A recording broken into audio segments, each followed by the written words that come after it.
Hi friends, welcome to 5 Minutes Tech YouTube channel. Here is Lenovo Tab M10 tablet. In this video you will learn how to hide notifications on lock screen in your tablet Lenovo Tab M10. First of all, lock your screen and try to unlock your screen.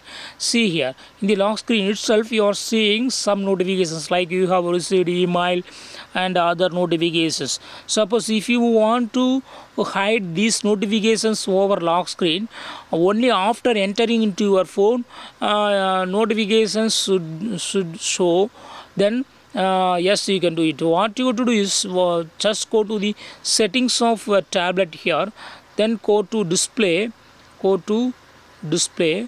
then here select lock screen and click on notifications on lock screen option here, and it is already defaultly set to show all notifications content over lock screen. Okay, if you would like to choose this second option, it will only show sensitive content only when unlocked. Okay, show sensitive content only when unlocked. Okay, so sensitive content will not be showing over the lock screen.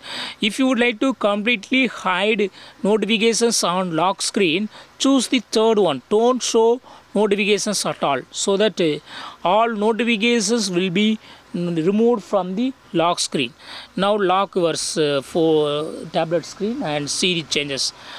See here, no notifications is showing on lock screen. So in this way you can easily hide notifications on lock screen in your tablet Lenovo Tab M10. That's all friends. Thanks for watching. Bye.